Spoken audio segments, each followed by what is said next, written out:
mayam manifestation ki video ama katanga yeng minase ko hayeng hangchit se new moon taina tang kunum doi se ado new moon se da khoina tawba ya ba manifestation haidi bay leaf mamang da budi tawgre ko tawba budi tawraga so amuka leina haidi kamaina tawgadabno haiba to ko handak se haidi magi akhoi gi keno tarakpase new moon tarakpase haidi akhoi gi zodiac ta taba mu yawe khombra haidi sigi new moon se hadi karamba jaga da lege habi du dumaina ko ado handa ki november ki se sagittarius ta leiba hai tare ko ado na sagittarius ki symbol ye ga habi tang manifest tau se ba kamaina to gada bano habi do ai habi tang yenga ke ko sida jaga leiba ni ko hadi nga sagi sida sagittarius ta tare leo da tare ado na mongon da effect tawgani khot kani haiba gi adu gi wadi na te ko magi mapa mapa adum tabado rashi se akhoi trying thoini na ko trying thoi se dum hadi january dana karamba kayang sagi rashi da mesha tare na khalase aduga february se na brisha da tare na khalase dumaina same adugi mong da hai tare ko do khai first da akhoi na e base se da ko belief se lawre ko green color hai no kai noina hadi money related kumba e gen hairaga di ko sida aina e rase ba hadi money se ko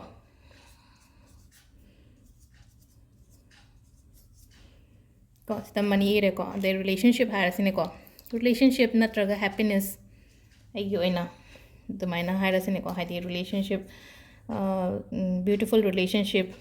natraga aina pamiba mawong du da hai tar dum iwi be ko sidi just example ni ko ina piri ba mong sidi ko beautiful relationship ko aduga ngasagi akhoi zodiac sign do kainogi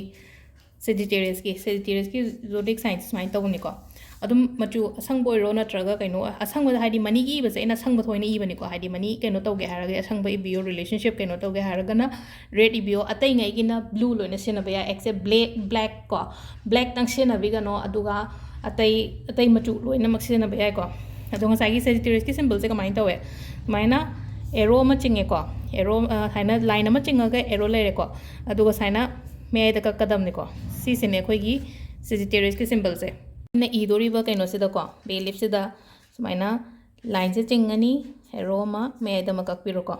chamana na se gi relationship ki de so ko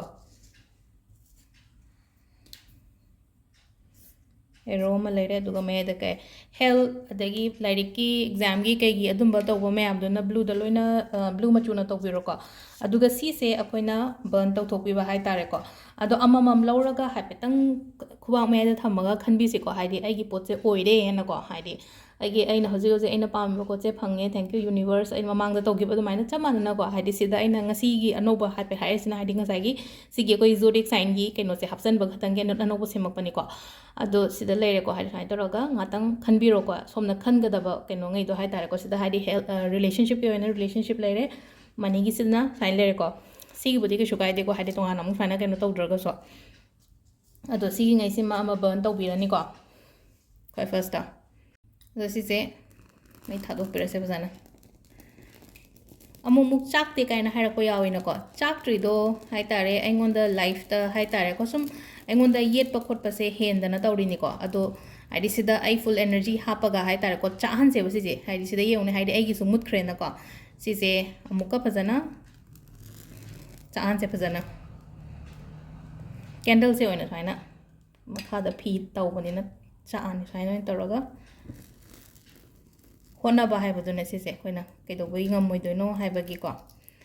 kwai first ama lere ko mathangi keno relationship ki matang gi do so ma lere sida sisu ban to piro ko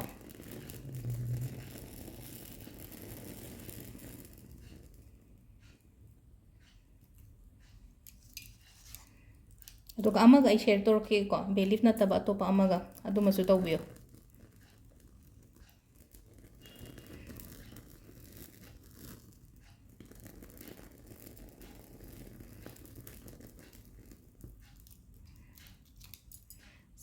do si se loire ko gi burn to bagi part se ko aduga sigi magi ashes se magi keno se utse ai tare ko si se khoina thongnau dagi natraga khoi gi sumang gumba da thoga mapanda kam thok pigraga loire ko sigi utse do Sina bay leaf ki leire atopa amagana candle da tawgadamni ko candle da tawdo kamaina tawgadabno ai hairake ko